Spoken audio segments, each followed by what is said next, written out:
1 minute. Ji Guru ji, ji Guru ji. Devashish, our sir is here. Please start the program. अच्छा, Devashish. Abhimanyu sir आ गए हैं? Yes.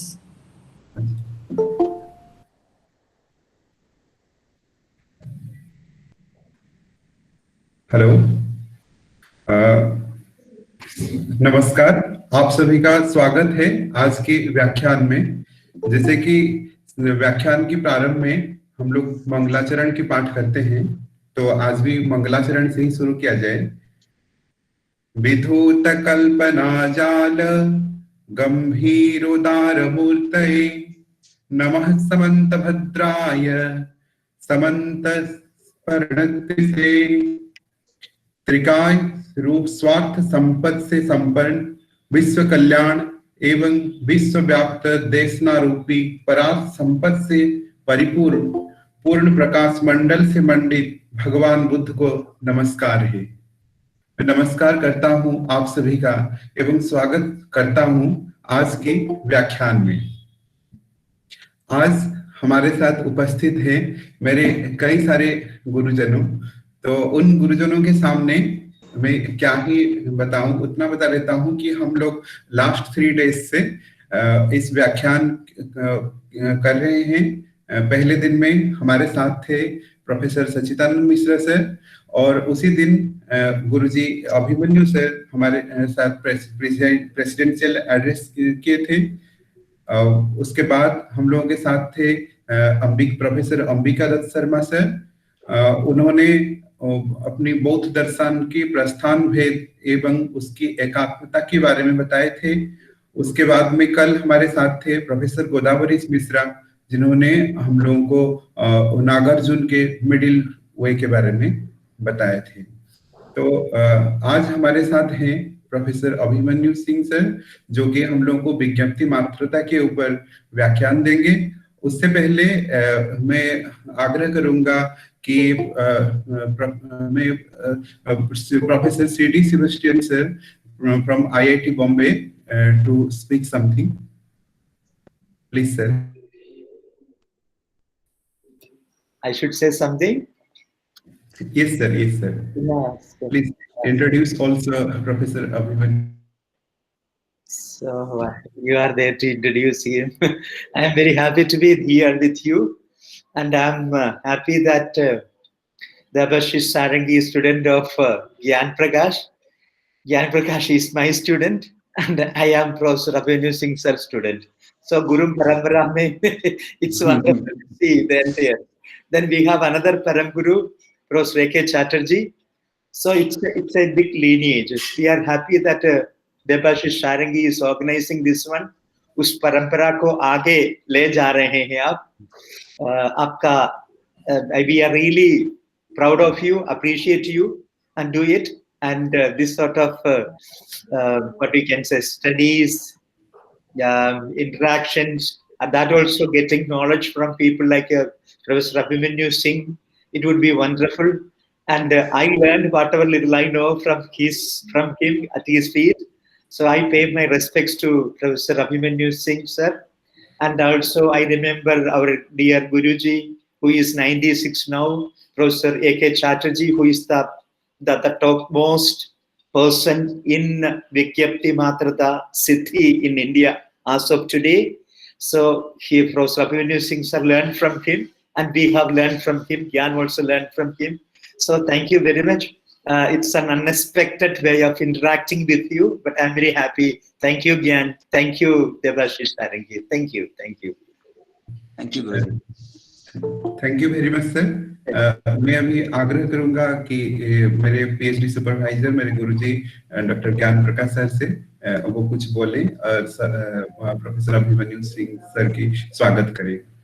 नहीं, thank you very much for giving me opportunity, but मैं अपने गुरुजी के सामने आई am just वो जो उन्होंने जो कुछ भी कहा मैं उनके सामने मैं क्या बोल सकता हूँ। जो कुछ भी मेरे पास है जस्ट बिकॉज ऑफ हिम और because of professor Abhimanyu Guruji. So I am very happy to be here to just to listen. I am just here to listen professor Abhimanyu Guruji. So yeah, that's thank you. Thank you very much sir. अभी मैं आग्रह करूंगा गुरुजी professor Abhimanyu sir, वो हम लोग अपनी व्याख्यान शुरू करें। उनकी विद्वत्ता के परिचय देने की मुझे जरूरत नहीं। उस दिन हम लोगों ने सुने थे कि शून्यता के बारे में वो कितना गहरी बात हमारे सामने उपस्थापित किए थे। आज हम उनसे सुनने जा रहे हैं विज्ञप्ति मात्रता के ऊपर। गुरुजी आपका स्वागत है व्याख्यान में। प्रणाम गुरुजी।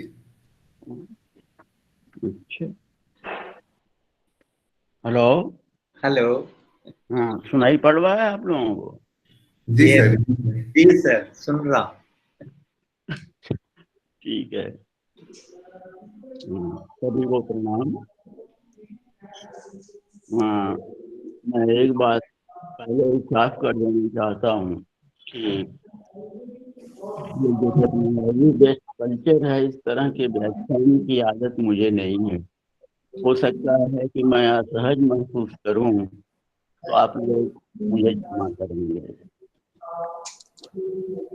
ये मुझे विज्ञप्ति में प्रसिद्धि और व्याख्यान देने के लिए कहा गया है आयोजकों द्वारा। Consciousness as absolute. मोटे तौर पर बौद्ध धर्म दर्शन को दो भागों में विभाजित किया जाता है, जिसे आप हीनयान और महायान कहते हैं।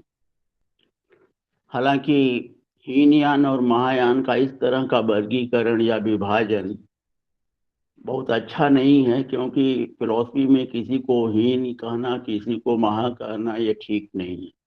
इसीलिए हो सकता है कि बाद में लोगों ने हीनयान को सदन बुद्धिज्म कहना प्रारंभ किया। वास्तव में जब महासांघिक संप्रदाय अलग हुआ, जो कि महायान के अभ्युदय का मार्ग प्रशस्त करता है, तो उन लोगों को थेरवादियों ने पाप भिक्षु कहा और महासांघिकों ने उल्टे इनको जो है कि हीनयानी कह दिया। तो हीनयान के अंतर्गत कई संप्रदाय आते हैं। थेरवाद, पाली बुद्धिज्म है, सर्वास्तिवाद है, वैभाषिक है, अर्ली सौत्रांतिक हैं। महायान में भी आप पाते हैं कि माध्यमिक और योगाचार ये दो भागों में विभक्त हुआ। माध्यमिकों में भी दो स्कूल आए, एक प्रासंगिक माध्यमिक और दूसरा भाव विवेक का स्वातंत्रिक माध्यमिक। ये योगाचार के बाद, विज्ञानवाद के बाद बौद्ध दर्शन में कोई सैद्धांतिक विकास नहीं हुआ। तंत्रयान आया, तंत्रयान, मंत्रयान। तो उनका जो दार्शनिक आधार है तंत्रयान का, तंत्रों का, वो या तो माध्यमिक है, नहीं तो योगाचार है। सो कोई सैद्धांतिक विकास नहीं हुआ।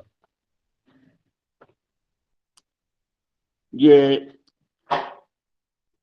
योगाचार विज्ञानवाद मुख्य रूप से मैत्रेयनाथ, असंग और बसबंधु की कृतियों पर आधारित है। उसमें कई जो है कि शास्त्र हैं, इसमें लंकावतार, 10 भूमिक सूत्र, गंडव्यूह सूत्र, महायान सूत्रालंकार, धर्मधर्ता विभंग, मध्यांत विभंग, अभिसमय अलंकार, उत्तर तंत्र, जिस पर कि प्रोफेसर सीजी सेबेस्टियन का काम है, और विज्ञप्ति माता सिद्धि है, अभिधर्म समुच्चय है। अनेक ग्रंथ हैं जिन पर कि ये योगाचार विज्ञानवाद आधारित है। ये आप देखते हैं कि एक ही व्यक्ति की शिक्षा से अनेक संप्रदाय आए और सभी को जो है कि स्कूल ऑफ बुद्धिज्म कहा जाता है। अगर कोई एक व्यक्ति जब शिक्षा दे रहा है तो वो एक ही प्रकार की शिक्षा देगा। ये अनेक प्रकार के रिलीजन, प्लूरलिज्म, निगेटिविज्म, निहिलिज्म, आइडियलिज्म, एक ही व्यक्ति तो इतनी शिक्षाएं नहीं दे सकता। आखिर इसका कारण क्या था? तो वास्तव में कोई मूल, लिखित तौर पर कोई मूल ग्रंथ था ही नहीं बौद्ध धर्म के बाद।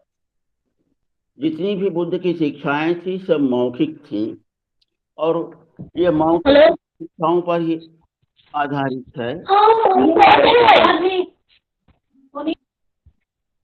तो ये मौखिक शिक्षाओं पर ही आधारित है और इसी कारण से बाद में बुद्ध के महापरिनिर्वाण के बाद में उनके वचनों को लेकर के अनेक प्रकार के जो है कि विचार आने लगे, उसमें मतांतर होने लगे, क्योंकि मूलतः कोई लिखित ग्रंथ था ही नहीं कि जिससे हम सभी के विचारों को वेरीफाई कर सकें।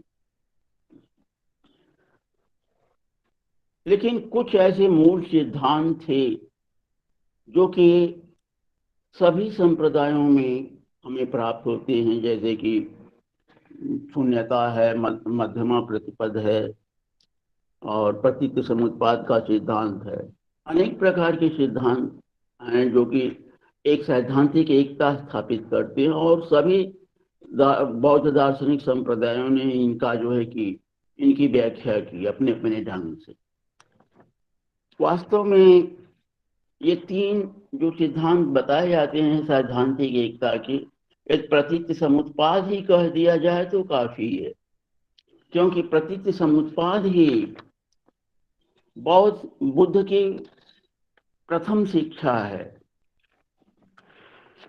और वही मध्यमा प्रतिपद भी है, वही शून्यता भी है।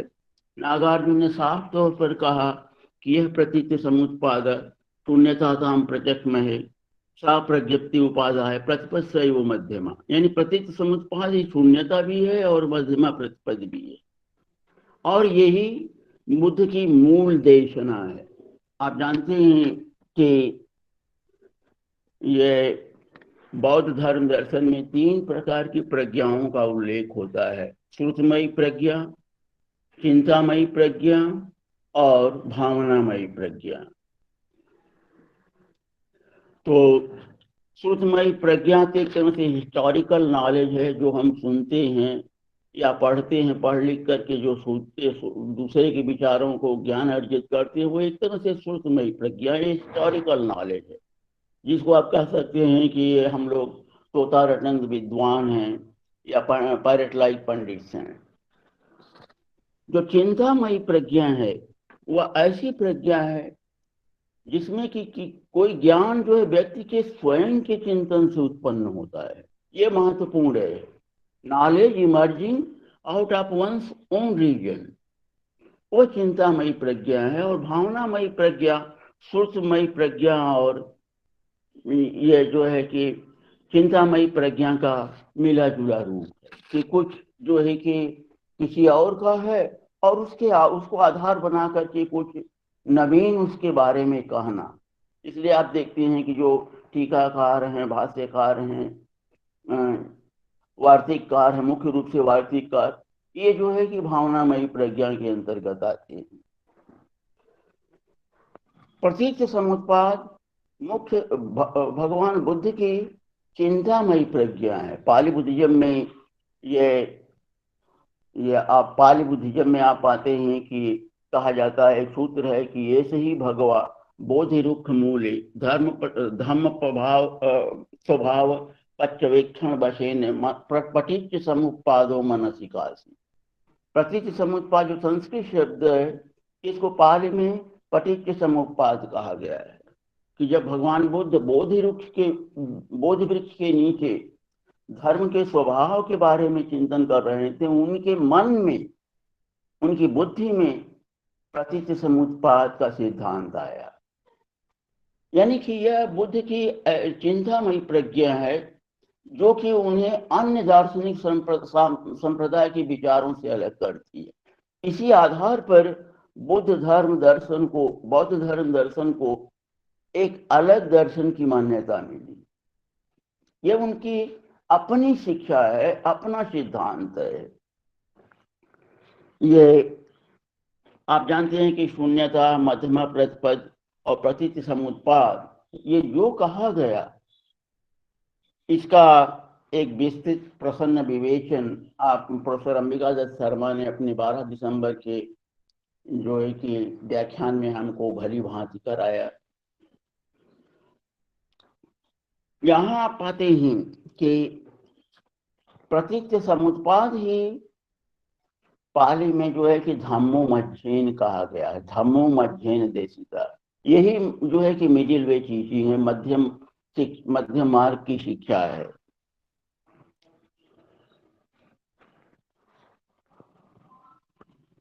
यहाँ आप पाते हैं कि प्रतीच्य समुत्पाद सिद्धांत पूरा समूचे बौद्ध दर्शन का विकास प्रतीच्य समुत्पाद सिद्धांत की ही व्याख्या और पुनर्व्याख्या है। ऐसा लगता है कि इसीलिए स्वयं नागार्जुन ने भी अपने मूल मध्यमक शास्त्र का प्रारंभ जो है कि इसी प्रत्यय परीक्षा से ही किया, यानी प्रतीच्य समुत्पाद के सिद्धांत से ही किया। और वहां भी उन्होंने कहा कि यह प्रतीच्य समुत्पाद है प्रपंचोक समम शिव देशयामास संबुद्ध तम वंदे वरम। मैं उस श्रेष्ठ जो है कि भगवान बुद्ध की वंदना करता हूँ जिसने कि प्रपंच के उपशम के लिए प्रतीच्य समुत्पाद की देशना दी। ऐसा लगता है कि मैं विषयांतर हो रहा हूँ, इसलिए मैं अपने मूल जो है विषय पर आता हूँ जो कि आयोजकों द्वारा मुझे सुझाया गया है। योगाचार विज्ञानवाद। विज्ञानवाद यानी आइडियलिज्म शब्द अनेकार्थक शब्द है। इसके कई अर्थ हैं, अनेक लोग इसका अनेक अर्थ करते हैं। इस शब्द को एक अर्थ देना एक तरह से कठिन कार्य है। हम पाते हैं कि जब इसका आइडियलिज्म कहते हैं अंग्रेजी में, तो इसको जो है कि कुछ विद्वानों ने दो तरह से जो है डिराइव किया है। शाब्दिक व्युत्पत्ति के दृष्टि जो है कि इसे दो तरह से डिराइव किया जा सकता है। एक तो लैटिन वर्ड है आइडियलिस्ट, जिसका अर्थ होता है नॉर्म और परफेक्शन और a person embodying that perfection. और इसे पुनः जो है कि एक ग्रीक वर्ब है आइडीन, जिससे कि इसे डिराइव किया जाता है, जिसका अर्थ है टू सी। यानी कि यह एक तरफ तो नॉर्म और परफेक्शन को भी का भी अर्थ देता है, और दूसरी तरफ वह उसकी भी ऐसी किसी वस्तु की भी जो है कि का भी अर्थ देता है, जिसे कि आप कहते हैं कि जो that which exist in the form of an idea.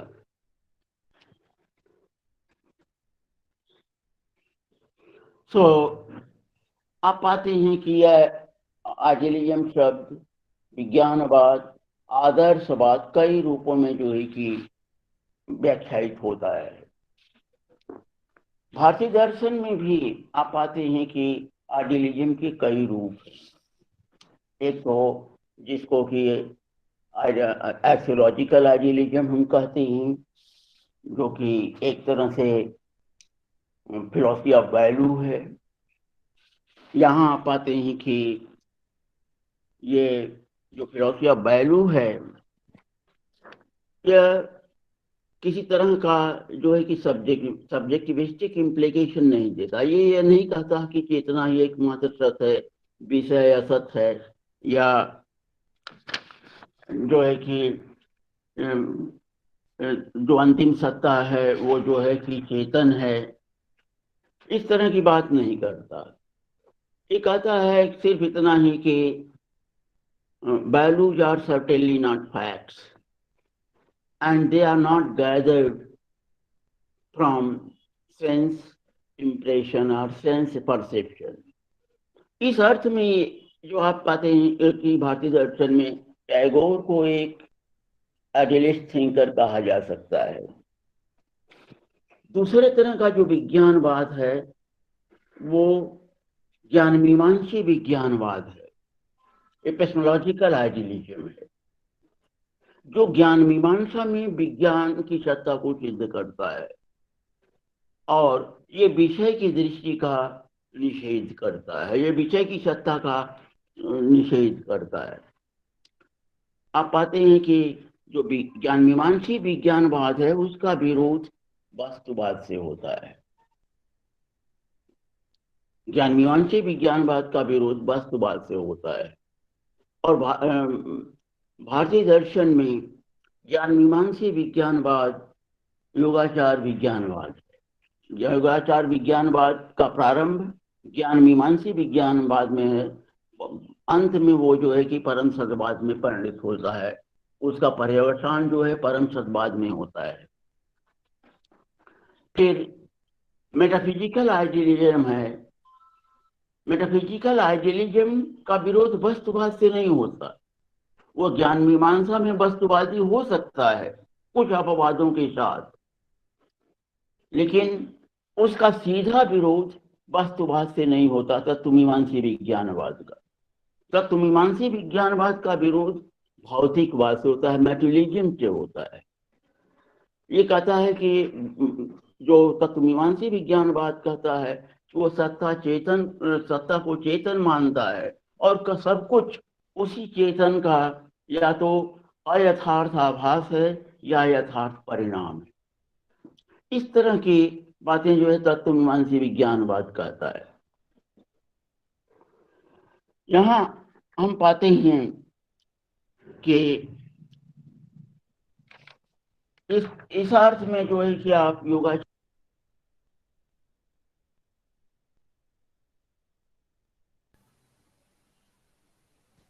Hello hello, हाँ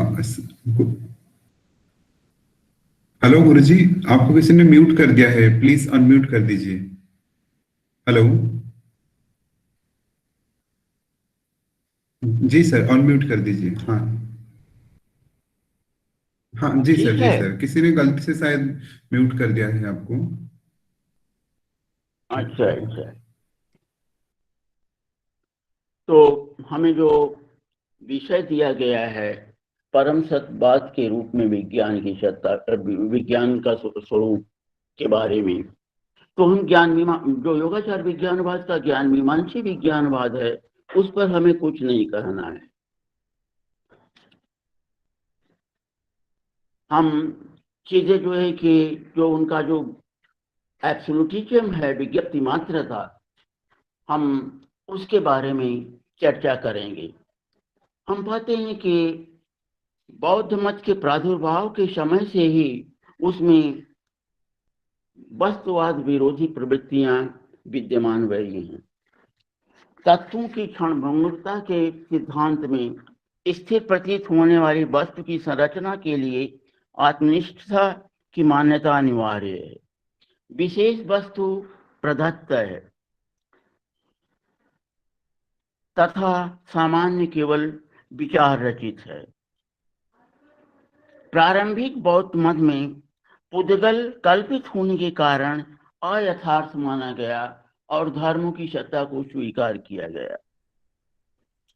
तो प्रारंभ में हम पाते हैं कि पुद्गल नैरात्यवाद की स्थापना होती है। पुद्गल असत है क्योंकि वह आत्मनिष्ठ कल्पना है, उसकी अपनी कोई सत्ता नहीं है।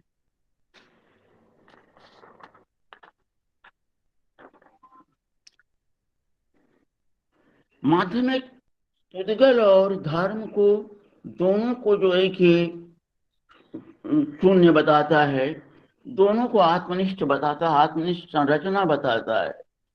यानी कि माध्यमिकों तक आते आते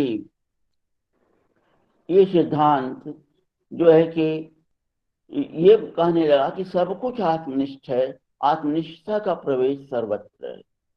क्योंकि यदि सामान्य और विशेष और आप पाते हैं अवयव और अवयवी, एकता और अनेकता, ये सब सापेक्षिक पद हैं।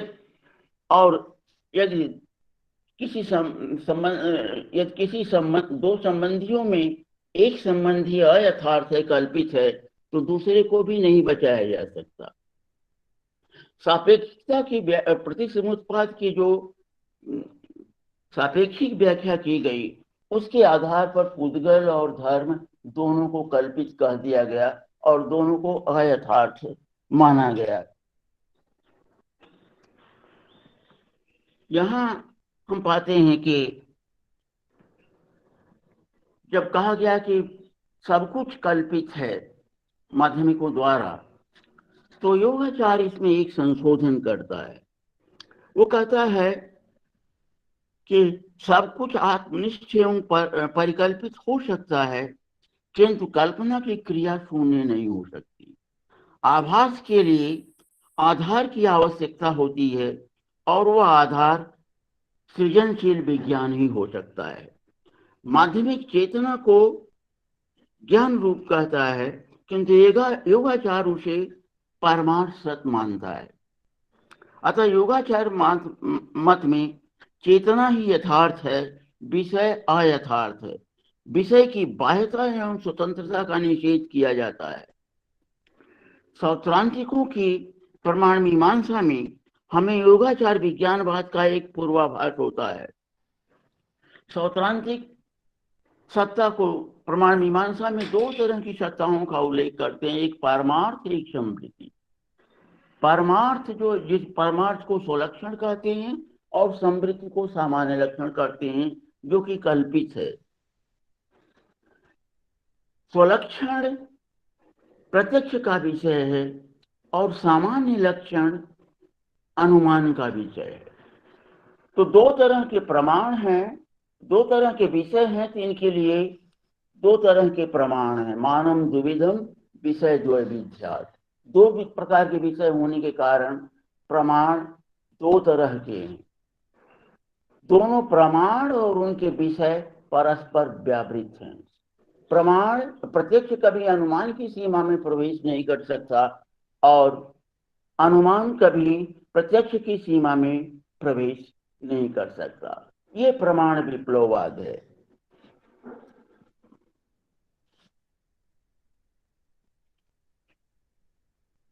माध्यमिक कहता है, लेकिन यहां हम पाते हैं कि सामान्य लक्षण तो कल्पित है, वह अविषय है। वास्तव में प्रमाण एक ही है, वह है प्रत्यक्ष, और जिसका विषय स्वलक्षण है। यहाँ सौत्रांतिकों के इस मत में एक ऐसी प्रत्यक्ष की व्याख्या में, प्रत्यक्ष की प्रक्रिया की व्याख्या में मुख्य रूप से एक ऐसी विषम स्थिति उत्पन्न होती है कि हमें स्वलक्षण का भी त्याग करना पड़ सकता है। वह भी चेतना द्वारा संरचित माना जा सकता है। यहाँ समस्या ये उठती है कि सब कुछ क्षणिक है, स्वलक्षण भी क्षणिक है, और जो इंद्रियां हैं, ज्ञानेंद्रियां हैं, वो भी क्षणिक हैं, और जो ज्ञान क्षण है वो भी क्षणिक है, जो विज्ञान क्षण है वो भी क्षणिक है। सब कुछ क्षणिक है। यहाँ बौद्ध दर्शन जो है कि सौत्रांतिक किसी शाश्वत आत्मा को नहीं मानता। ये शाश्वत आत्मा होती तो वस्तु क्षण में होने वाले परिवर्तनों को वो नोट करती चलती और वो बता देती कि हमको इस तरह से इसका ज्ञान होता है। तो यहाँ ये आक्षेप किया जाता है कि सौत्रांतिक हमें ये समझाएं, सर्वास्तिवादी और सौत्रांतिक, कि उनकी प्रत्यक्ष की प्रक्रिया कैसे पूरी होती है। स्वलक्षण भी क्षणिक है, यानी जो वस्तु क्षण है वो भी क्षणिक है। जो जानने वाला ज्ञाता है, जो विज्ञान क्षण है वो भी क्षणिक है, और इन दोनों के बीच में जो इंद्रियां हैं, ज्ञानेंद्रियां हैं, वो भी क्षणिक हैं। इन तीनों का कैसे जो है कि इन तीनों के बीच, जब ये क्षणिक हैं तो इनके बीच कैसे अंतर क्रिया हो सकती है। क्यों विषय वस्तु क्षण को ज्ञान क्षण का आलंबन कहा जाता है, वो आलंबन प्रत्यय है। यदि वह ज्ञान क्षण का विज्ञान क्षण का आलंबन प्रत्यय है तो कारण को कार्य का पूर्ववर्ती होना चाहिए या समकालिक होना चाहिए, और यदि वह पूर्ववर्ती है विज्ञान क्षण का तो जिस क्षण में आया उसी क्षण में विनष्ट हो गया। तो वास्तव में जो हमें विज्ञान क्षण को मिला उसके अनुरूप बाह्य जगत में वस्तु क्षण जैसा कोई चीज है ही, सब कुछ क्षणिक है। यहाँ हम पाते हैं कि ये जब वस्तु क्षण भी क्षणिक है, विज्ञान क्षण भी क्षणिक है और इनके बीच कोई अंतरक्रिया नहीं हुई, तो फिर वस्तु क्षण को विज्ञान क्षण कैसे विज्ञान क्षण कैसे कहा जा सकता है? जो कुछ वस्तु क्षण में है वही विज्ञान क्षण में है, यह कैसे कहा जा सकता है? क्योंकि कोई अंतरक्रिया तो इनके बीच हुई नहीं, कोई संबंध नहीं बना। तो ऐसा लगता है कि सर्वास्तिवादी और सौतरांतिक इस कठिनाई से अवगत थे। उन लोगों ने कहा कि ये जो उन लोगों का कहना था कि वास्तव में इन तीनों का सह सन्निपात होता है। त्रिक सन्निपात की बात करते हैं कि तीनों एक साथ उत्पन्न होते हैं और तीनों एक साथ भी नष्ट होते हैं। इसलिए विज्ञान क्षण में जो कुछ भी है वो वस्तु क्षण का ही कंट्रीब्यूशन है। लेकिन यहाँ समस्या, तार्किक समस्या ये है कि तीनों क्षणिक हैं और तीनों साथ साथ उत्पन्न होते हैं और विनष्ट हो जाते हैं, तो वहां कोई समय ही नहीं था कि उनके बीच कोई अंतरक्रिया हो, उनके बीच कोई अंतरक्रिया हो, इस तरह की कोई बात नहीं होती है। तो simultaneous and momentary events cannot be reciprocal, और जब उनके बीच कोई अंतरक्रिया हुई नहीं, तो वस्तु क्षण साथ साथ उपलब्ध होने के अलावा ज्ञान क्षण को कुछ भी कंट्रीब्यूट नहीं करता। फिर भी ज्ञान क्षण में, विज्ञान क्षण में विषय का एक आकार है, वह कहाँ से आया? वस्तु क्षण ने कंट्रीब्यूट नहीं किया, वह वस्तु क्षण से नहीं आया, क्योंकि वह क्षणिक है और उनके वस्तु क्षण और ज्ञान क्षण के बीच कोई अंतरक्रिया हुई ही नहीं।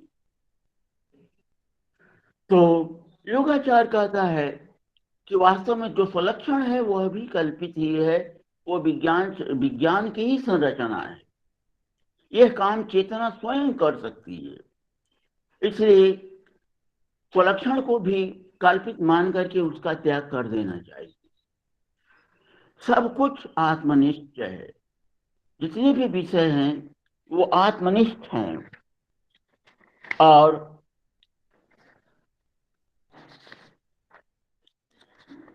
वो इस तरह से प्रक्षिप्त होते हैं कि लगता है कि वो बाह्य। यद अंतर्गेय रूपम तो बहिर्वदाभास, जो वास्तव में भीतर विज्ञान रूप है वही इस तरह से प्रक्षिप्त होता है कि लगता है कि वो बाह्य है, जबकि वो बाह्य नहीं है, वह चेतना का द्वारा निर्मित विषय है, चेतना द्वारा संरचित विषय है। यहाँ आप पाते हैं कि चेतना को जो है कि सृजनशील माना गया योगाचार विज्ञानवाद में, और कहा गया कि हमारे ज्ञान में कुछ तीन बेसिक बातें कही गई विज्ञानवाद की स्थापना के लिए, कि हमारे ज्ञान में कुछ भी बाह्य जगत से प्रदत्त नहीं है। There is nothing given in our knowledge from outside. दूसरा सिद्धांत बताया गया कि कॉन्शसनेस इज क्रिएटिव। तीसरी बात ये कही गई कि this creative consciousness alone is real, कि यही जो सृजनशील चेतना है वही एकमात्र सत्य है। वास्तु दृष्टि अविद्या है, वस्तु असत है, वह चेतना की ही संरचना है। तो इस तरह से आप पाते हैं कि हम विज्ञानवाद पर पहुंचते हैं तमाम जो है कि तार्किक कठिनाइयों के कारण। यहाँ इन लोगों ने कहा कि वास्तव में वस्तु की बाह्यता और उसकी स्वतंत्रता, निरपेक्षता का निषेध किया गया, और उसके लिए आप जानते हैं कि जो प्रसिद्ध सहोकुलम्ब नियमाद अभेदो नियल तद्धियो, या जो बर्केलियन लॉजिक है कि एसेस्ट परसिपाइड, उसी तरह का जो है कि भारतीय दर्शन में भी सहोकुलम्ब नियमाद अभेदो नियल तद्धियो कहा गया, कि जो विषय हैं वो चेतना द्वारा संरचित हैं, जो बाह्य विषय हैं वो असत हैं, मिथ्या हैं, परिकल्पित हैं, उनकी अपनी कोई सत्ता नहीं है। आप पाते हैं कि बाह्य विषय की निरपेक्षता और बाह्यता का निषेध किया जाता है और उसे चेतना द्वारा जो है कि निर्मित माना गया। ये एक तरह का सब्जेक्टिव आइडियलिज्म है या एपिस्टेमोलॉजिकल आइडियलिज्म। लेकिन क्या यह इज दिस पोजीशन अल्टीमेट? क्या इसी को वस्तुवाद का पूर्ण निषेध माना जाए? तो योगाचार कहता है कि नहीं। उनका कहना है कि अंतिम स्थिति नहीं है। ये अंतिम स्थिति इसलिए नहीं है कि बाह्य जगत के विषयों का निषेध तो किया गया, लेकिन जो चेतना द्वारा निर्मित विषय हैं वह चेतना में अब भी विद्यमान है। तो जब विषय की सत्ता का, वस्तु की सत्ता का निषेध करना है तो वह निषेध पूर्ण होना चाहिए, परम निषेध होना चाहिए। उसे चेतना के आकार के रूप में भी उसका निषेध किया जाना चाहिए, क्योंकि जब तक चेतना में विषय है, भले ही वो चेतना द्वारा निर्मित क्यों न हो, संरचित क्यों न हो, चेतना के सम्मुख अब भी जानने के लिए कुछ है, वहां द्वैत है। Consciousness is still confronting with an other to it. आप जानते हैं कि निषेध जो है कि पूरा होना चाहिए, और अभी पूर्ण निषेध नहीं हुआ है। चेतना वस्तु की बाह्यता और उसकी जो है कि उसके इंडिपेंडेंस का निषेध तो हुआ, लेकिन अब भी उसे चेतना में की संरचना के रूप में चेतना में स्वीकार किया गया है। यह परम सत्यवाद नहीं है, क्योंकि जब तक विषय चेतना में है तब तक चेतना जो है कि दोषित चेतना, वो इम्प्योर कॉन्शसनेस है, वो फेनोमेनल कॉन्शसनेस है। यह इसे एक तरह से आप कह सकता है कि अब भी हम रियलिज्म की वस्तुवाद की स्थिति में हैं, उसी धरातल पर हैं। अब हमने जो है कि चेतना ही एकमात्र सत्य है, यह अभी सिद्ध नहीं किया है। तो जब चेतना से परम सत्य, तो चेतना ही एकमात्र सत्य है, यह तो तभी स्थापित होगा जबकि चेतना विषय की बाधा से सर्वथा रिक्त हो जाए, सर्वथा रहित हो जाए। तभी जो है कि चेतना को विषयाकार चेतना कहा जो है कि एकमात्र सत्य कहा जा सकता है। तो यहां आप पाते हैं कि चेतना विषय की बाधा से जब पूर्ण रूप से रिक्त हो जाएगी तो वो शुद्ध इच्छात्मक चेतना बनेगी।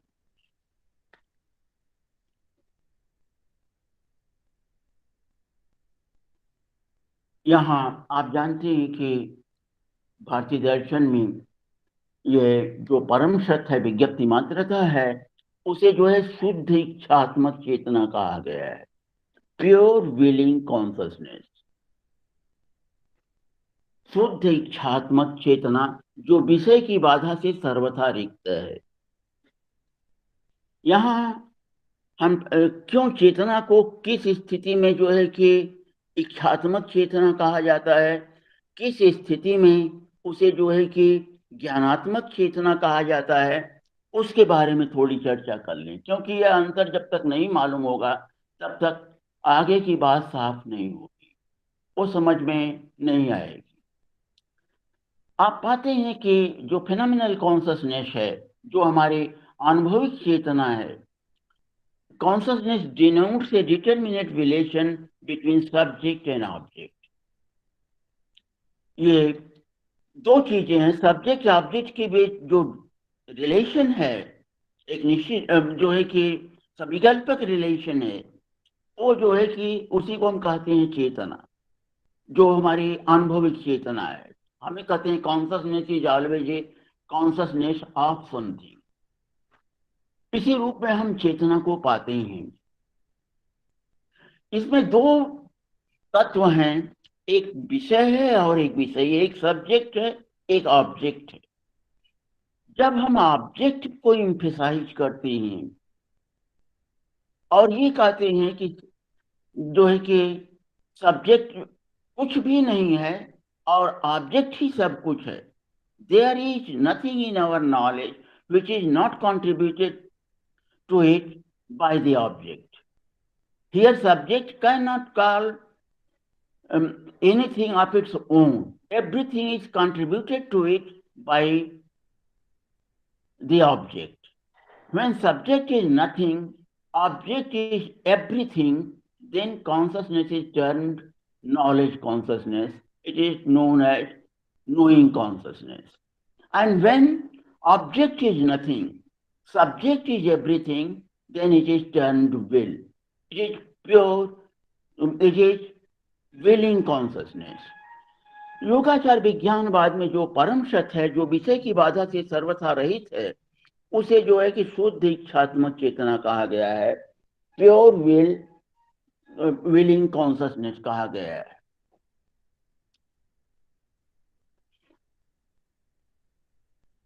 यहां हम पाते हैं कि जब चेतना विषय की बाधा से सर्वथा रिक्त हो जाती है तो वह विज्ञप्ति मात्रता बन जाती है, क्योंकि वह विषय चेतना भी नहीं रह जाती. जब विषय चेतना में विषयी भाव तभी तक है जब तक कि विषय हैं. विषय और विषयी, सब्जेक्ट एंड ऑब्जेक्ट दोनों सापेक्षिक पद हैं. अपनी रियलाइजेशन के लिए ऑब्जेक्ट सब्जेक्ट की अपेक्षा करता है और सब्जेक्ट अपने रियलाइजेशन के लिए ऑब्जेक्ट की अपेक्षा करता है. यदि विषय न हो तो चेतना को विषयी भी नहीं कहा जा सकता. चेतना विषय की बाधा से सर्वथा जो है कि मुक्त हो जाएगी, सर्वथा रहित हो जाएगी. If there is no son or daughter, father ceases to be the father. तो ये जो सापेक्षता का के लॉजिक है, उसके आधार पर आप कह सकते हैं कि वह जो है कि एक तरह से इनडिस्क्राइबेबल पोजीशन होगी, अनिर्वचनीय स्थिति होगी ऐसी चेतना की, जो कि न तो विषय रूप है और न तो विषय रूप है. वही विज्ञप्ति मात्रता है. ये विज्ञप्ति मात्रा सिद्धि में कहा गया है कि यदा तु आलम्बनम विज्ञानम न उपलभते तदा स्थितम विज्ञान मात्रत्वे ग्राह्य अभावे तदग्राहात्. कि जब आलम्बन विज्ञान उपलब्ध नहीं होता, यानी जब ऑब्जेक्ट कॉन्शसनेस उपलब्ध नहीं होती, तो चेतना जो है विज्ञप्ति मात्रता के रूप में जो है कि स्थित होती है. क्योंकि जब कोई ग्राह्य ही नहीं है तो उसका कोई ग्राहक भी नहीं है. यानी कि जब ऑब्जेक्ट नहीं है, विषय नहीं है, तो विषयी भी नहीं है. तो जो विज्ञप्ति मात्रता है, जो एब्सोल्यूट कॉन्शसनेस है, it is empty of subject object duality, ग्राह्य ग्राहक शून्यता. आप पाते हैं कि जो माध्यमिकों की, जो नागार्जुन की शून्यता की लॉजिक है, शून्यता का सिद्धांत है, उसकी एक प्रतिध्वनि योगाचार विज्ञानवाद में भी सुनाई पड़ती है. ये कहते हैं कि यहाँ जो शून्यता है वो ग्राह्य ग्राहक शून्यता है. ये उस शून्यता में जो है कि विज्ञप्ति मात्रता है या चेतना ही एकमात्र सत्य है, ऐसा कहा गया है. ये कहा गया कि अभूत परिकल्पो अस्ति द्वयं तत्र न विद्यते, शून्यता विद्यते तु अत्र तस्याम अवश्य विद्यते. कि जो अभूत परिकल्प है वो है, यहाँ there is no duality. It is free from subject object duality. It is empty of subject object duality. उस शून्यता में जो विषय और विषय की शून्यता है, ग्राह्य ग्राहक की शून्यता है, उसमें चेतना स्थित होती है. यानी कि चेतना ही एकमात्र सत्य है, जिसे योगाचार विज्ञानवाद में जो है कि विज्ञप्ति मात्रता कहा गया है. आप पाते हैं कि यदि शुद्ध इच्छात्मक चेतना ये परम सत्य है, तो इच्छात्मक चेतना तो इच्छात्मक तभी कही जाएगी जबकि वह एक विषय की इच्छा करेगी. Willing consciousness is called willing consciousness only when it wills a content. When it wills a content. But the willed content constitutes its negation. जैसे ही इच्छात्मक चेतना किसी विषय की इच्छा करती है, वह इच्छात्मक चेतना रह ही नहीं जाती, वो नोइंग कॉन्शसनेस हो जाती है, वो कंटेंट कॉन्शसनेस हो जाती है। तो यदि चेतना का धर्म ही यही है विलिंग कॉन्शसनेस का कि वह विषय की इच्छा करेगी, तो ऐसी स्थिति में वहां ऐसी शुद्ध इच्छात्मक चेतना की बात होती है जो किसी विषय की इच्छा नहीं करती। Paradoxically enough pure will wills nothing. शुद्ध इच्छा किसी विषय की इच्छा नहीं करती, इसीलिए इसे कहा गया चित्त का धर्म ही यही है कि वह विषय की संरचना करेगा। तो इस अर्थ में वह विलिंग कॉन्शसनेस नहीं, यहाँ चित्त जो है कि अचित्त हो जाता है। इसीलिए कहा गया अचित्तो अनुपलम्भो असौ ज्ञानम लोकोच्चरम च तत्, लोकोत्तरम च तत्, आश्रयस्य परावृत्ति द्विधा दौश्चुल्य हानि जाय। इसलिए कहा गया कि यह अचित्त है, चित्त बिकम्स अचित्त क्योंकि it stops willing a content. ये जो है कि विषय की इच्छा करना जो है कि बंद कर देती है। वहां जो है कि एक तरह से वास्तुनिष्ठता का जो है कि निषेध होता है, और ये ट्रांसेंडेंटल नॉलेज है, ज्ञानम लोकोत्तरम च तत्। यह लोकोत्तर ज्ञान, लौकिक ज्ञान नहीं है, यह लोकोत्तर ज्ञान है। आश्रय से परावृत्ति, आलय विज्ञान यहाँ पीछे लौट जाता है, यानी कि यहाँ वस्तुनिष्ठता का ही निषेध हो जाता है, उसका नाश हो जाता है, विनाश हो जाता है। द्विधा दोष तुल्य हानि, तो दो प्रकार के दोषों के नाश से आशय जो है कि पीछे लौट जाता है, आलय जो है कि पीछे लौट जाता है, यानी कि चेतना का जो डिफाइलमेंट है, दूषित कारण था, वह जो है समाप्त हो जाता है विषय के रूप में।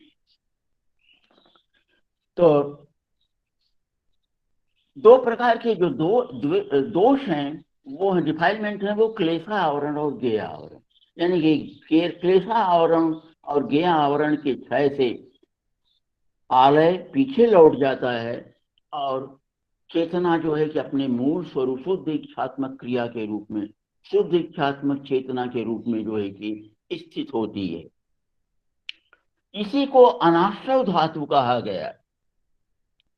यह अचिंत्य है कि अनथिंकेबल, इसके बारे में कुछ नहीं कहा जा सकता। यह मंगलकारी है और नित्य है।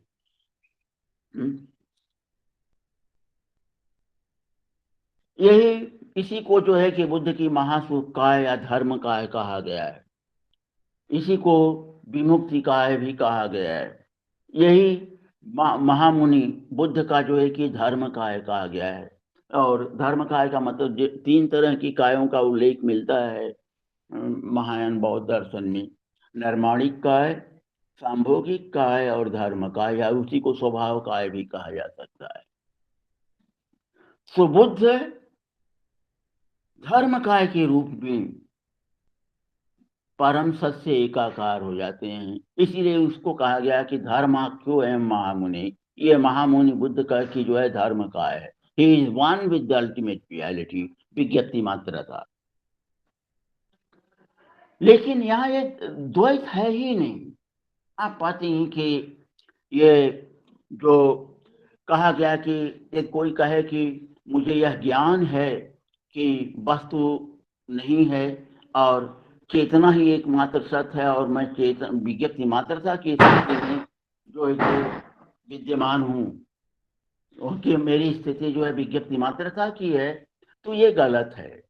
क्योंकि बसबंधु ने जो है विज्ञप्ति मात्रा सिद्धि में लिखा कि विज्ञप्ति मात्रम एवं इदम इत्यपि ही उपलम्बतः स्थापित न अग्रतः किंचित तन्मात्रे नावतिष्ठते। कि जो व्यक्ति ये कहता है कि विषय नहीं है वह और मैं विज्ञप्ति मात्रता में स्थित हूँ, वह अपने सम्मुख विज्ञप्ति मात्रता को ही विषय बना करके कहता है, और जब तक उसे किसी भी चीज को वो विषय बनाता है तब तक वो विज्ञप्ति मात्रता में स्थित नहीं होता। यानी कि विज्ञप्ति मात्रता को जो है कि विज्ञप्ति मात्रता के बारे में कुछ नहीं कहा जा सकता। उसीलिए कहा गया कि वो जो है कि निर्विकल्पक ज्ञान है और लोकोत्तर ज्ञान है। आप जानते हैं कि ये जो सत्यों के सिद्धांत हैं वो योगाचार मत में भी हैं। वो भी कहते हैं कि 3 प्रकार के सत्य हैं, परिकल्पित, पारतंत्र और परनिष्पन्न। यहाँ एक तरह से आप समझते हैं कि एब्सोल्यूट और फेनोमेना का क्या रिलेशन है, उसके बारे में विचार किया जाता है। तो कोई भी परम सत्यवाद, जब कोई भी व्यक्ति, वो एब्सोल्यूट का मतलब होता है कि रियलिटी इज वन, वो चाहे मेंटल हो या मैटीरियल हो, उससे कोई मतलब नहीं है। वो मेंटल भी हो सकती है, मैटीरियल भी हो सकती है, वो कॉन्शसनेस भी हो सकता है, मैटर भी हो सकता है। और योगाचार मत में वो शुद्ध इच्छात्मक चेतना है, विज्ञप्ति मात्रता, कॉन्शसनेस एज प्योर एक्ट। तो किसी भी परम सत्यवादी सिद्धांत के लिए आवश्यक है कि वह अनेक धर्मों की जो है कि अनेक प्रकार के सत्यों की परिकल्पना करे। वो परमार्थ और समृद्धि के बीच भेद करता है। जब तक वो परमार्थ और समृद्धि के बीच भेद नहीं करेगा तब तक वो परम सत्यवाद की स्थापना नहीं कर सकता। ये आप पाते हैं कि ये परमार्थ और आभास, अपीयरेंस एंड रियलिटी का भेद ही परम सत्यवाद का प्राण है। क्योंकि जब आप ये कहते हैं कि सत्ता एक है और वह चेतन है या अचेतन है, कुछ भी कहें, तो ऐसी स्थिति में वहां समस्या होगी कि जब वह चेतन है तो ये भौतिक जगत कैसे उत्पन्न हुआ। तो एक संरचनात्मक तत्व मीमांसा उन्हें बनानी पड़ती है। यहाँ आप पाते हैं कि इसलिए योगाचार मत में भी आप पाते हैं कि वो 3 सत्यों के सिद्धांत को जो है कि प्रतिपादित करते हैं। वो 3 प्रकार के सत्य हैं, परिकल्पित, पारतंत्र और परनिष्पन्न। इसी तरह से आप देखते हैं कि अद्वैत वेदांत में भी प्रातिभाषिक, व्यवहारिक और पारमार्थिक का भेद किया गया। इसके द्वारा वो दिखा परम सत्यवादी संप्रदाय दार्शनिक यह सिद्ध करने का प्रयास करते हैं कि जो फिनोमिनल वर्ल्ड है वह भी उस परम सत्यवाद का या तो विवर्त है या परिणाम। इसकी अपनी कोई स्वतंत्र सत्ता नहीं। यह प्रश्न उठता है कि क्या जो परम सत्य है वो पूरी तरह से जो है कि आभास में या फिनोमेना में जो है कि अपने को व्याप्त करता है या पूरी तरह से वो उससे परे है। यदि आप कहते हैं कि वो पूरी तरह से व्याप्त है तब भी जो फिनोमिनल वर्ल्ड है उसका निषेध नहीं होगा, नहीं हो पाएगा।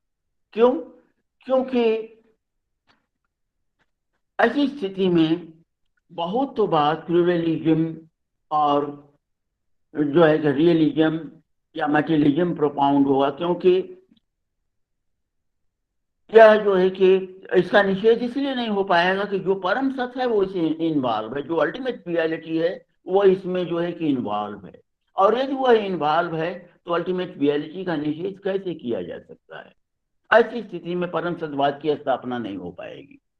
यदि आप कहें कि जो एब्सोल्यूट रियलिटी है वो फेनोमेनल रियलिटी से एकदम अलग है, ट्रांसेंडेंट है, परे है, तो ऐसी स्थिति में भी परम सत्यवाद की स्थापना नहीं,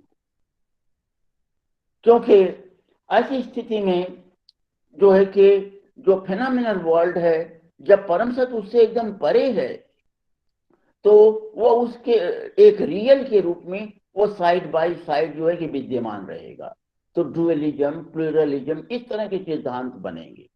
इसलिए परम सत्यवाद के लिए आवश्यक है कि वो ये बताएं कि जो फेनोमेना है वो परम सत्य से अतिरिक्त अलग नहीं है।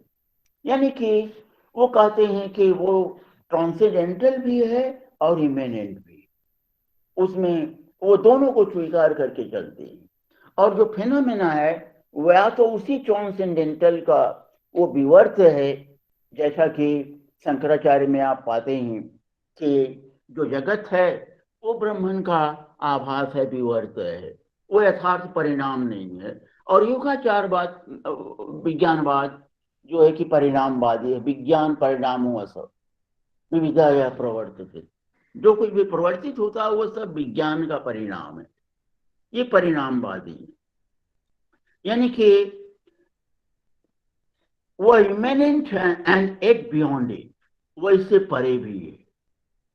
और यदि वो अयथार्थ परिणाम विवर्त है तो ऐसी स्थिति में उसका निषेध कर दिया जाएगा, उसकी अलग सत्ता नहीं हो पाएगी और परम सत्यवाद की स्थापना हो जाएगी। तो यहां हम पाते हैं कि योगाचार मत में परिकल्पित, परतंत्र और परिनिष्पन्न, ये तीन सत्यों के सिद्धांत को स्थापित किया गया। ऐसा इसे यह नहीं समझा जाना चाहिए कि तीनों सत्य हैं, वास्तव में तीनों सत्य नहीं। जो विषय दृष्टि है, जो परिकल्पित है, क्योंकि ऑब्जेक्ट जो है कि परिकल्पित है, इमेजिन्ड है, तो ऐसी स्थिति में उसका जो है कि निषेध सर्वथा होगा, वो उसका निषेध हो जाएगा। लेकिन जो परतंत्र है उसका पूर्ण निषेध नहीं होता, क्योंकि ये परिणामवादी है। तो जो बाह्य विषय की दृष्टि है वो तो परिकल्पित है, इट इज एटर्नली फॉल्स, वो पूर्ण रूप से जो है कि मिथ्या है। लेकिन जो चेतना में विषय के आकार हैं, वो जो है कि विषय के आकार हैं, वो चेतना की ही सृजनशीलता है, तो चेतना उसमें इन्वॉल्व है। तो जो परम सत्य है, जो चेतन सत्ता है, वो उसमें इन्वॉल्व है, तो उसका पूर्ण निषेध नहीं हो सकता। जो उसको जो it is not as much negated as much purified, इसका शुद्धिकरण होता है। तो उसमें जो कल्पित अंश है विषय का, उसका जो है निषेध हो जाता है, और जो चेतना है उसे स्वीकार किया, बचाया जाता है। एक शुद्धिकृत जो परतंत्र ही परिनिष्पन्न है, एब्सोल्यूट कॉन्शसनेस है, विज्ञप्ति मात्रता है। ये प्योरिफाइड परतंत्र ही परिनिष्पन्न। इसीलिए कहा गया कि येन विकल्पेन यद यद वस्तु विकल्पते परिकल्पित वसव स्वभाव न स विद्यते। इनका स्वभाव नहीं, जो परिकल्पित है, जब विकल्प को ही विषय मान लिया जाता है तो वो परिकल्पित कहा जाता है, क्योंकि योगाचार मत में वस्तु दृष्टि अविद्या है। तो वो जो है कि परिकल्पित है, इसका अपना अस्तित्व नहीं है, इसका ओन एग्जिस्टेंस नहीं है, ओन इसेंस नहीं है। और परतंत्र स्वभावस्तु विकल्पो प्रत्योद्भव है, और जो परतंत्र का स्वभाव है वो विकल्प है, प्रत्योद्बद्ध, प्रत्यय से उत्पत्ति, माने कि जो creative, it is creation of consciousness, वो परतंत्र है। अब भी विषय की बाधा से ये चेतना है, इसमें विषय की बाधा है। यही जो है कि विषय और विषय के द्वैत में विद्यमान है। तो जो बाह्य विषय हैं वो तो परिकल्पित हैं, और जो चेतना द्वारा निर्मित विषय हैं वो जो है परतंत्र है। इसी परतंत्र से अब यह अन्य से शासित है, यानी कि एक विषय जो कि अन्य है उससे जो है कि ये समाहित, उसमें ये समाहित है, तो इसका निषेध होना चाहिए। और जो विषय का आकार है, जब चेतना विषय के आकार से रहित हो जाती है तो विकृत हो जाती है और वो पर निष्पन्न बन जाती है, एब्सोल्यूट कॉन्शसनेस बन जाती है। तो आप पाते हैं कि ये तीन प्रकार के सत्य हैं, तो तीन प्रकार की निस्वभावता भी है। ये वो त्रिविधस्य स्वभावस्य त्रिविधाम निस्वभावता, 3 प्रकार के स्वभाव हैं, 3 प्रकार के सत्य हैं, तो 3 प्रकार की निस्वभावता भी है। और वो 3 प्रकार की निस्वभावता क्या है? जो परिकल्पित है, इट इज कैरेक्टरिस्टिकली फॉल्स, यह एम्प्टी कर सकते हैं कि यह लक्षण निस्वभावता है। और जो परतंत्र है वो एक तरह से उत्पत्ति निस्वभावता है, as it appears to be originated from the object. इस रूप में वो जो है कि निस्वभाव है, एक कॉन्शसनेस का क्रिएशन है, यह विषय से नहीं आता है, विषय से डिराइव नहीं होता है, इसे उत्पत्ति निस्वभावता कहते हैं। और जो परिनिष्पन्न है, एब्सोल्यूट कॉन्शसनेस है, विज्ञप्ति मात्रता है, वह जो है कि एक तरह से परमार्थ निस्वभावता है।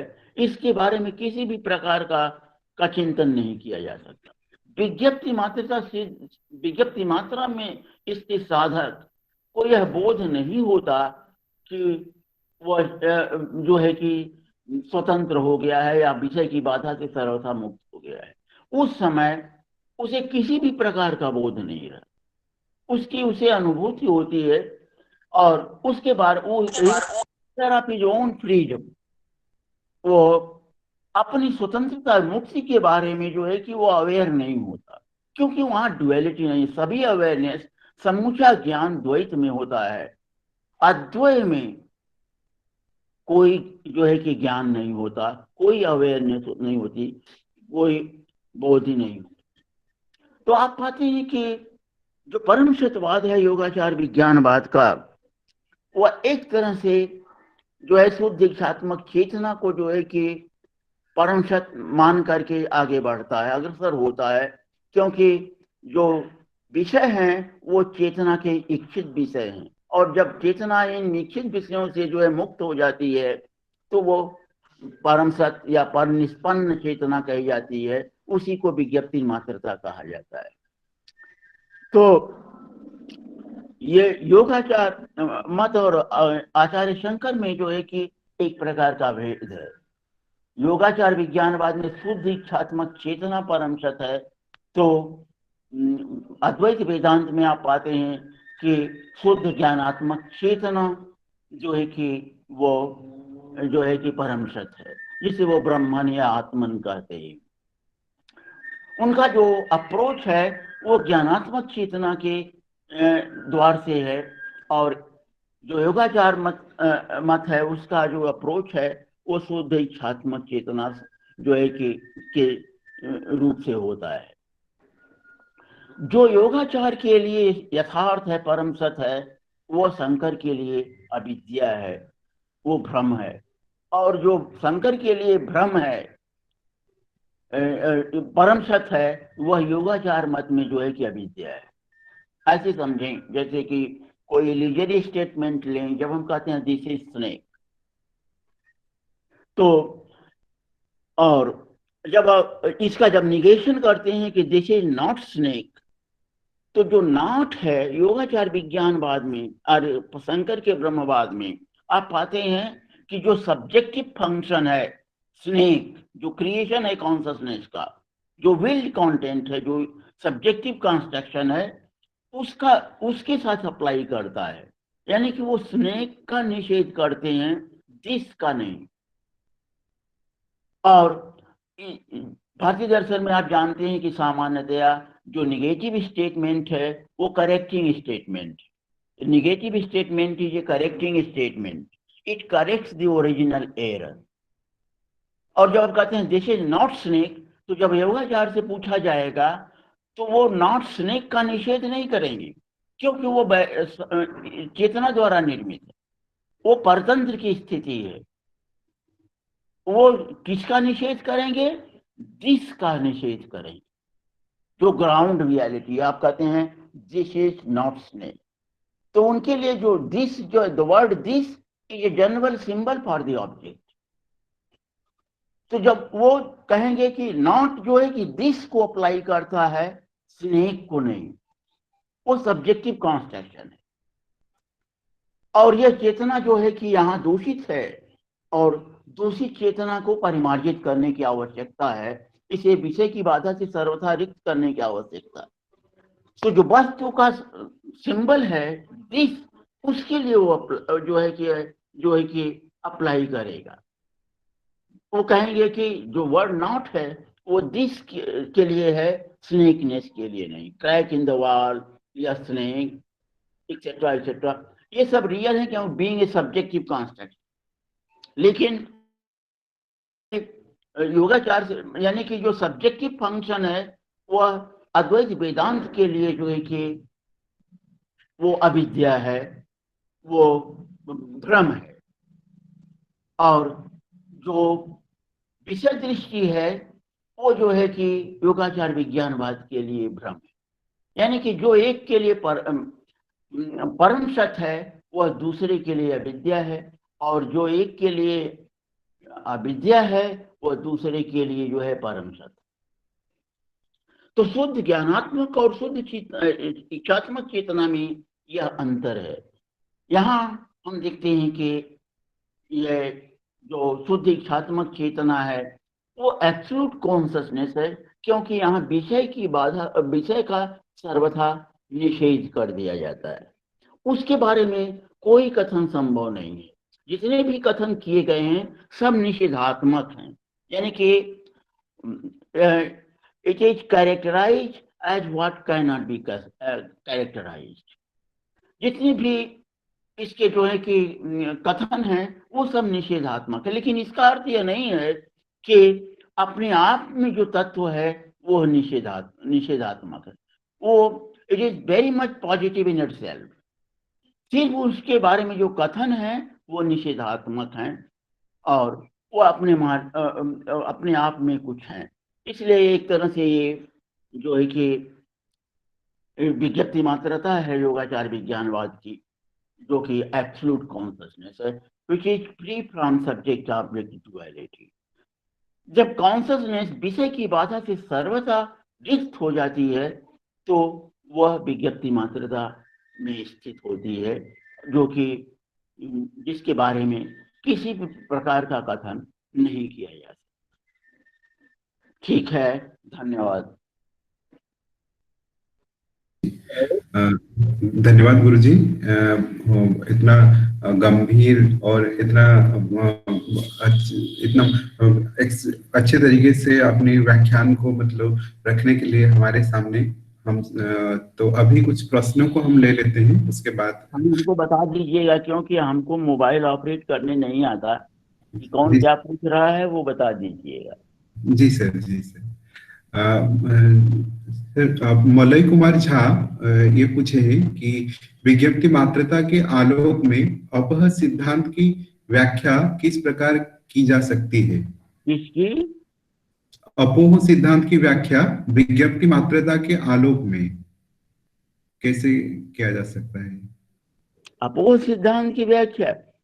जी सर। अपोह जो है निषेधात्मक है, वो निषेधात्मक अर्थ देता है। और विज्ञप्ति मात्रता जो है कि वो भी, उसके बारे में भी जो कथन होते हैं वो निषेधात्मक होते हैं, उसका वर्गीकरण नहीं किया जाता। तो अपोह भेद दृष्टि को मानता है कि अपोह किसी शब्द का अर्थ भेद को, उसके अन्यों से पृथकता का ज्ञान देता है। अन्य व्यावृत विशेष विधेय शब्दानाम अर्थ है। तो यह सभी से रिक्त है, निषेध है। जहां निषेध है वहां अपोह आएगा ही। और फिर अपोह जो है कि भाषा का सिद्धांत है, और जो विज्ञप्ति मात्रता है वो भाषा से परे है। तो एक को दूसरे के साथ जोड़ के देखना ठीक नहीं है। जो अचिंत्य है, अचित्त है, जो लोकोत्तर ज्ञान है, उसके बारे में भाषागत कोई विचार नहीं हो सकता। और अपोह जो है कि वो बौद्धों का भाषा का सिद्धांत है कि भाषा में जो शब्द हैं वो क्या अर्थ देते हैं, और बौद्धों के यहाँ वो जो है कि निषेधात्मक मीनिंग अर्थ देते हैं। वो सिर्फ पृथक्करण का सिद्धांत है। इट इज जो है कि एक तरह से अविषय है, वो अविषय की स्थिति है, उसके बारे में कुछ भी नहीं कहा जा सकता। सामान्य की सत्ता नहीं है। और आपने देखा कि ये स्वलक्षण को भी जो है कि कह देते हैं कि वो भी कल्पित है, उसकी भी अपनी कोई सत्ता नहीं। तो एक भाषा का सिद्धांत है और दूसरा भाषा से परे है, तो इनके बीच कोई संबंध नहीं हो सकता। वहाँ भाषा जो है कि सामान्य के जगत में क्रियाशील होती है और ये जो विज्ञप्ति मात्रता है वो भाषा से परे है, इट इज अनथिंकेबल। और जब कोई थॉट ही नहीं होगा, कोई विचार ही नहीं होगा, तो उसके बारे में भाषा कैसे उसके बारे में भाषी सिद्धांतों को कैसे लागू किया जा सकता है।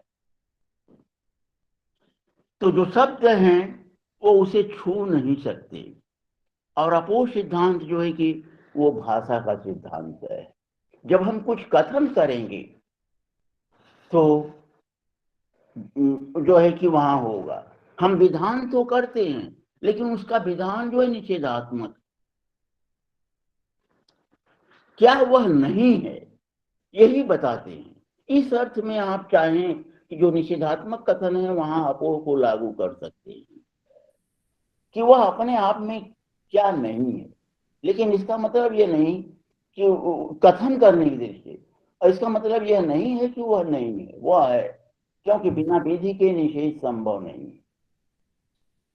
तो एक विशिष्ट अपोह करके आता है जिसमें कि अपोह को जो है कि भाषीय कथनों में जो है कुछ स्वीकृति की संभावना रहती है, लेकिन वो अन्य व्यावृत विशिष्ट है, क्योंकि वो अन्यों से पृथकता का सिद्धांत देता है।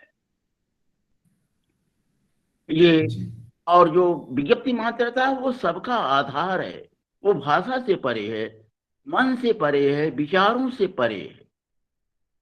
तो भाषा के सिद्धांत को इसके साथ न बिठाने का प्रयास किया जाए तो ठीक है, हम समझते हैं यही उचित है और यही तार्किक भी है।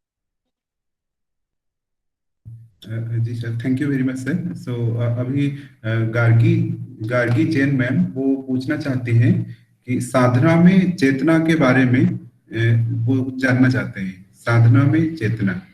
साधना में चेतना? जी Gargi ma'am, hello.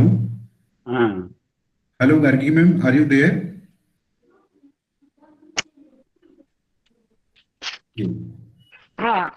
I was interested because in meditative practices in Buddhism, there is a special role of consciousness from whatever briefly I know.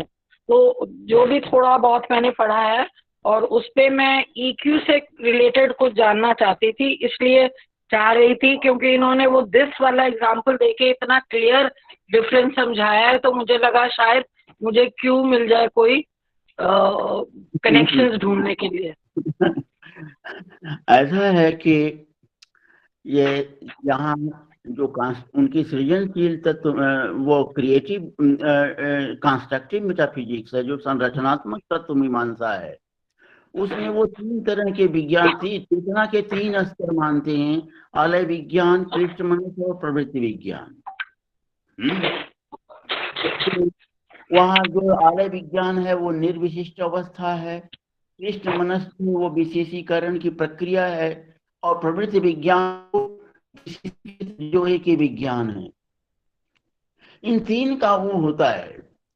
तो यहाँ आप पाते हैं कि जो साधना मार्ग में लोग हैं, तो मान लीजिए कोई साधना के उच्च स्तर पर पहुंचता है,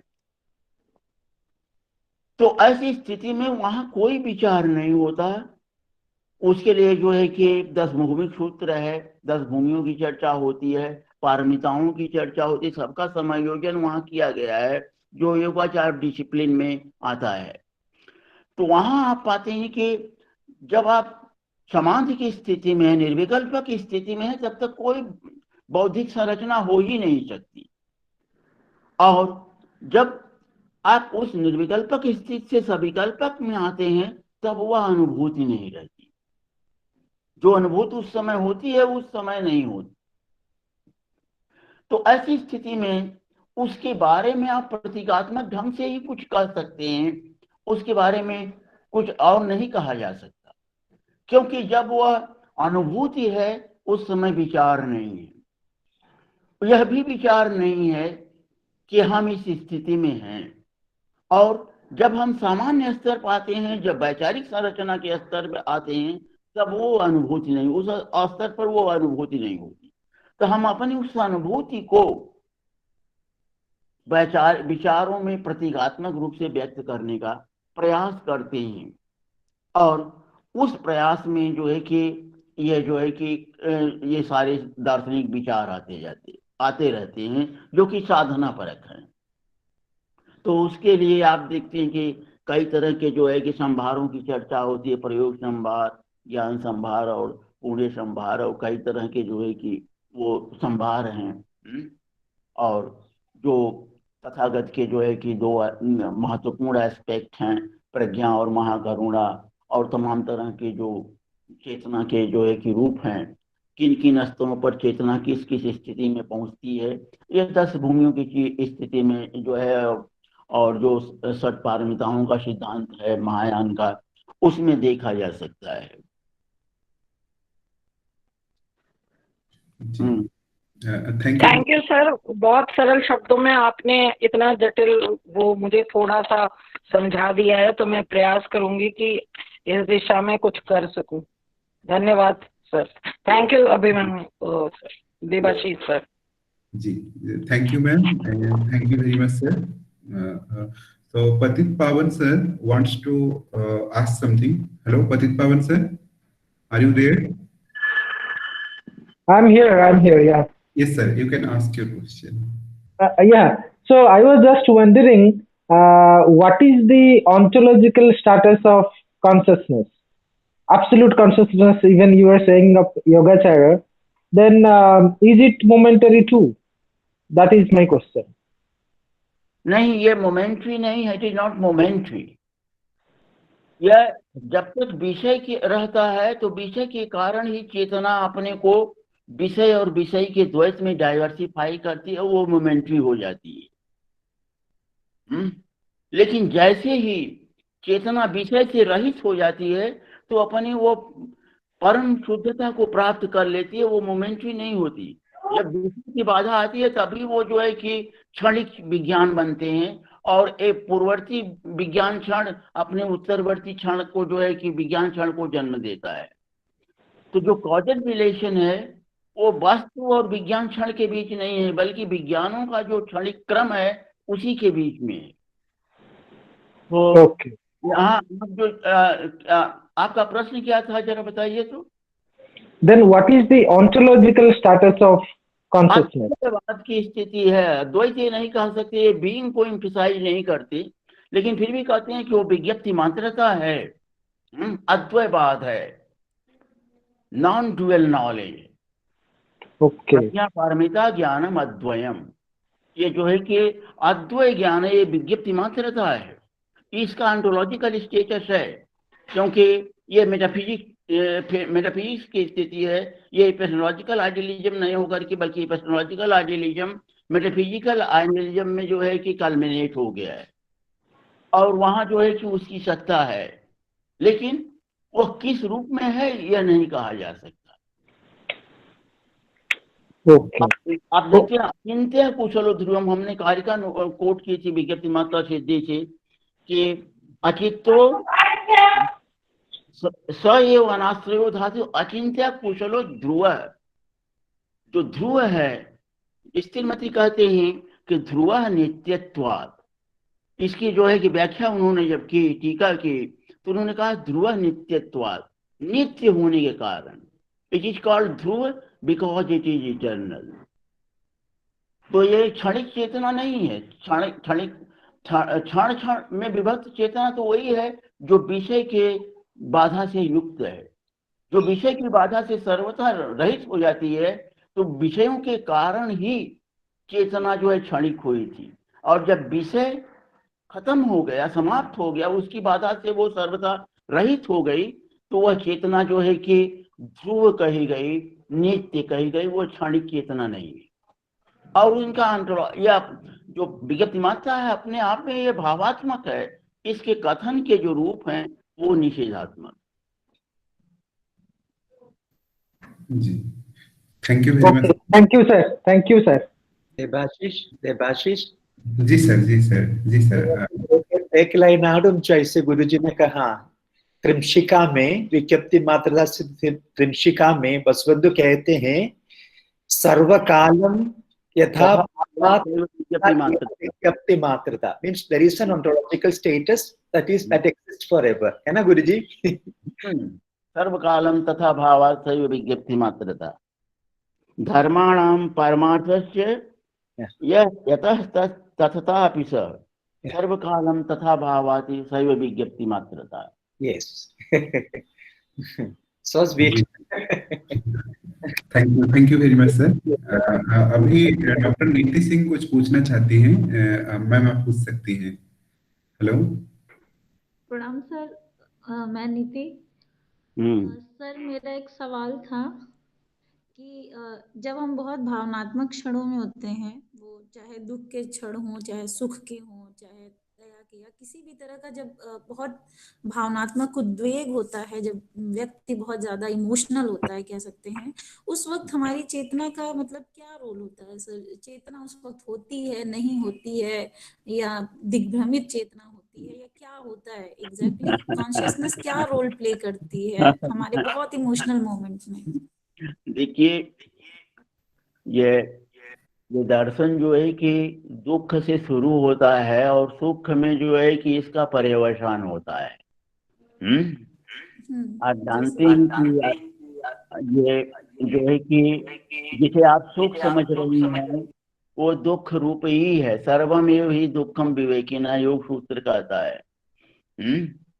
तो वहाँ इसीलिए वो जो है कि मन को जो है कि स्थिर करने की बात करते हैं, धैर्य की बात करते हैं, कि भावनाओं के उद्वेग को रोकना पड़ता है और अपने लक्ष्य पर ध्यान केंद्रित करना पड़ता है कि हमारा लक्ष्य क्या है। और यदि हमारा लक्ष्य जो है कि विमुक्ति काय का है, धर्म काय का है, तो हमको अपने नैर्माणिक काय के जो संवेग हैं उनको जो है कि अपने भीतर जो है कि बोधचित्त उत्पन्न करना पड़ेगा। वो जो है कि आप जो है कि एक प्रतिज्ञा लेनी पड़ती है साधक को कि वो बोधिचित्त जो है कि उत्पन्न करता है और वो बोधि को प्राप्त करने के लिए कहता है कि मैं बोधि को प्राप्त करके लोक का कल्याण करूंगा। बोधिसत्व परा ही अर्था सम्यक संबोधिका मता। It is a perfect enlightenment for the sake of others. तो जहां आदर्श की बात है उस वहां जो है कि अपने संवेगों और सुख दुख के संवेग जो है होते हैं उनके बारे में वो गौण चीजें हैं, उनको व्यवहारिक स्तर पर भी उनका जो है कि समाधान करना चाहिए और उनको मन से जो है कि निकाल देना चाहिए। जी थैंक यू वेरी मच। इतना आसान है। जी थैंक यू सर।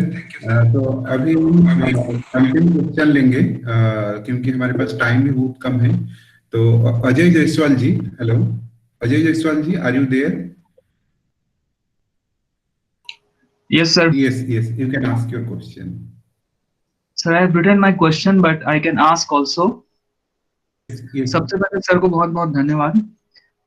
सर ने एक बहुत अच्छा हिंट भी किया है जिस पर थोड़ा चर्चा हो चुकी है, ये नित्यता के कॉन्सेप्ट के बारे में। नित्यता के बारे में। तो मेरा प्रश्न ये है कि जो वसुबंधु की नित्यता है, ये जो बुद्धिज्म का फंडामेंटल डॉक्ट्रिन है विच इज मोमेंटरीनेस और प्रतीत्य समुत्पाद, जहां से हमने लेक्चर की शुरुआत की थी, तो how to make compatible these two concepts, नित्यता of Vasubandhu and momentariness which is the fundamental doctrine of Buddhism.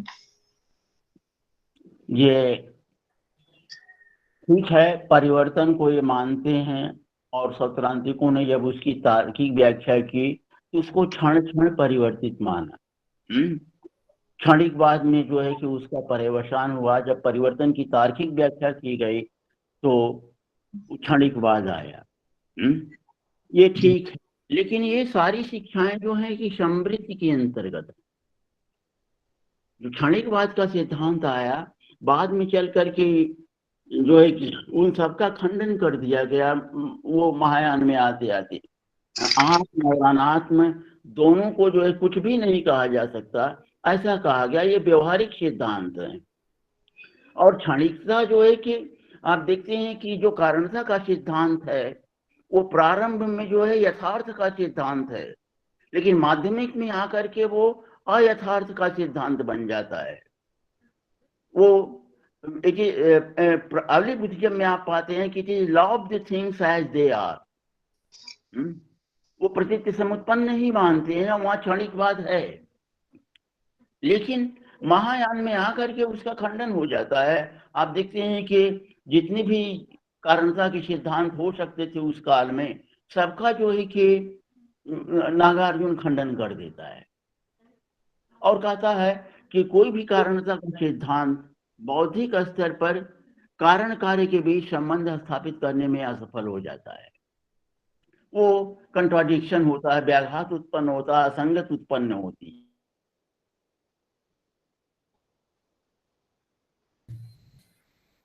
Thank you very much sir. क्या है, हमको बंद करना है? नहीं सर, अभी थोड़ा सा मतलब धन्यवाद के बाद हम लोग रुकेंगे, मतलब आज के लिए समाप्त करेंगे। उससे पहले, समाप्ति से पहले मैं प्रोफेसर सीडी सेबेस्टियन सर को कुछ बोलना चाहेंगे तो मैं उनसे आग्रह प्रकाश करूंगा। जी sir. Thank you, Devashish, for again giving me a chance. It was like sitting in my Guruji's class, and whatever I could not understand during my days as a student at BHU, I could understand now. It was so wonderful, so fabulous, and it was so lucid. And I thank Devashish. I thank Guruji for all of us. It was so beautiful. It was an intellectual treat. I thank you very much. Thank you. It was wonderful. जो भी ये आपके जैसे लगा मुझे, मैं आपके class में वही बैठा हूँ उसी कमरे में। Nice. तो हम उनके प्रश्न का जवाब तो हम दे नहीं पाए अभी, कहिए तो 1 मिनट में खत्म कर दें। जी सर दे सकते हैं, बिल्कुल। वो योगाचार मत में भी क्षणिकता है, लेकिन वो समृद्धि के अंतर्गत है। चित्त का जो है कि दूषीकरण होता है। So defilement of consciousness is a real process and at the same time so is its withdrawal. यहाँ जो है कि चेतना का दूषितकरण भी यथार्थ है और उसका पीछे लौटना भी यथार्थ है। दोनों यथार्थ प्रक्रियाएं। चेतना क्षणों में विभक्त होती है, और वह किस लिए कि उसमें एक अन्य आ गया है। उसमें एक विचलन आ गया। जैसे शांत पानी हो, शांत तालाब हो, उसमें एक कंकड़ी फेंक दी जाए तो तरंगे उठने लगती हैं। वही चेतना की स्थिति है कि वो परिवर्तन शुरू हो जाता है और वो क्षणों में विभक्त हो जाती है। सत्यम। तो कारणता का सिद्धांत है, योगाचार मत में आकर के पुनः यथार्थ का सिद्धांत बन जाता है। यहाँ जो कारणता है वो it is between moments of consciousness. पूर्ववर्ती क्षण उत्तरवर्ती क्षण विज्ञान क्षण का कारण है। जैसे ही चेतना विषय से रहित होगी, या एक विषय नहीं बल्कि ये वस्तुनिष्ठता से, जब when it is becomes free from objectivity, it becomes absolute consciousness and that consciousness is eternal. तो समृद्धि के अंतर्गत जब तक चेतना डिफाइल्ड है तब तक क्षणिकवाद है, लेकिन जब वो अपने मूल रूप को प्राप्त करती है तो ऐसी स्थिति में वहां क्षणिकवाद नहीं है, वो नित्य हो जाती है। तो इनके लिए जो भेद दृष्टि है वो परमार्थ है और वो समृद्धि के अंतर्गत है। सारी दृष्टिकोण समृद्धि के अंतर्गत है। जो परमार्थ है उसके बारे में कोई दृष्टिकोण है ही नहीं। जो कुछ भी दृष्टिकोण दिया गया वहां जो है कि उसकी निषेधात्मक जो है व्याख्या की गई।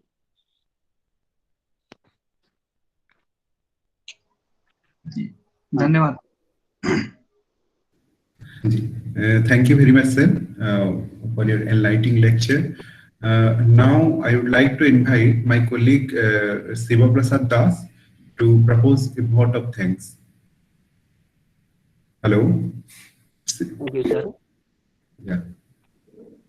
It is indeed my pleasure to hear the talk of Professor Abhimanyu Singh, which was really very inspiring and insightful. I thank you, dear Professor, on behalf of Allen College and particularly from from Philosophy Department for sharing your wisdom and knowledge with all of us. Thank you, Professor Abhimanyu Singh. I also take this opportunity to thank all the participants for their valuable time and active engagement in the lecture. A massive thanks to all of you. I can't but sincerely thank the host and head of the department, Mr. Devashish Sarangi, who took a giant step to make this great event happen so successful.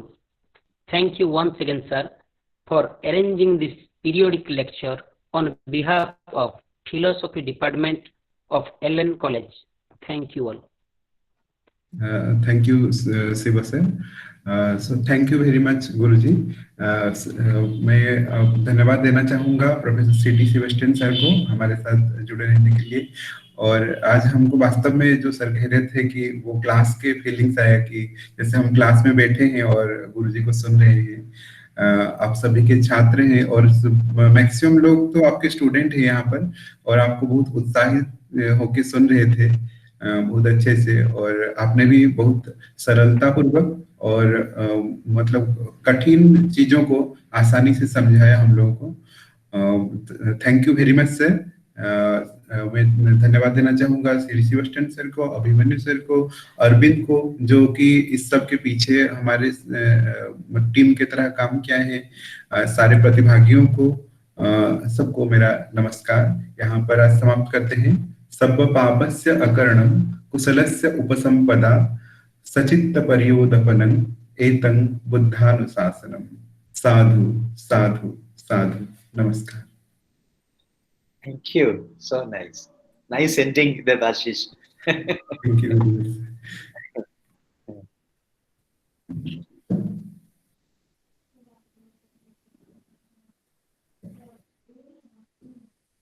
हो गया देवाशीष जी? जी sir, जी sir. अच्छा अच्छा, तो फिर हम आते हैं। जी सर, जी सर। फोन पे बात करते हैं। Devashish, thank you. I am also leaving. Thank you very much, sir, for joining with us. Thank you.